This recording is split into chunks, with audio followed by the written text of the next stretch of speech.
Aliyekuwa mkuu wa mkoa wa Arusha Paul Christian Makonda ametuma salamu za shukrani kwa Rais Dr. Samia Suluhu Hassan kwa kumwamini mara mbili katika utumishi wake wa umma, akimteua kuwa katibu mwenezi wa Chama cha Mapinduzi CCM na baadaye mkuu wa mkoa wa Arusha.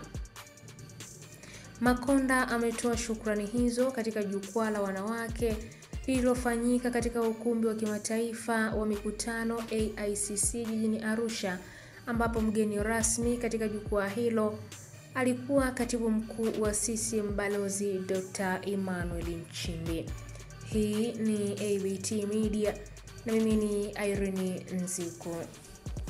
Ninaomba kwa unyenyekevu mkubwa unifikishie salamu kwa Daktari Samia Suluhu Hassan kwa kuniamini mara mbili ndani ya kipindi cha utumishi wake akiwa rais wa Jamhuri ya Muungano wa Tanzania tangu 2021 mpaka sasa 2025.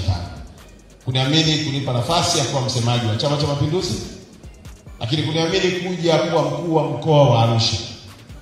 Nina shukrani zangu nyingi za dhati sana kwake kwa nafasi hii ambayo amenipatia.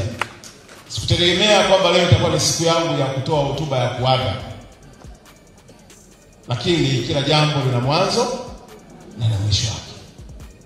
Ninamshukuru kwa sababu aliniamini katikati ya watu wengi ambao walikuwa na minong'ono mingi na wenye nguvu nyingi ya kutaka kukandamiza, kwa sababu nami nimepita kwenye mapambano makubwa kupigania haki ya watoto wasiumizwe na madawa kulevya. Sio jambo dogo.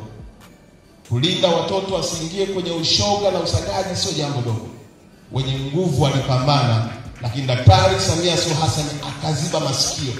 Na leo tunapoongea, mheshimiwa mgeni rasmi, kama kuna heshima na stahili kupata katika mkoa huu, anatakiwa apewe Mungu na Daktari Samia Suluhu Hassan.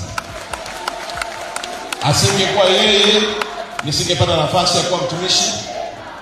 Asingekuwa yeye, nisingepata kugusa mioyo ya watu. Na asingekuwa yeye kunipa nafasi hapa, hata ili kongamano leo lisingekuwepo. Kwa hiyo namshukuru sana Mheshimiwa Rais. Naomba umfikishie salamu za upendo, mpatie maua yake, mwambie mdogo wako anakupenda, anakushukuru na anasema asante sana kwa heshima uliyompatia ya kufanya kazi.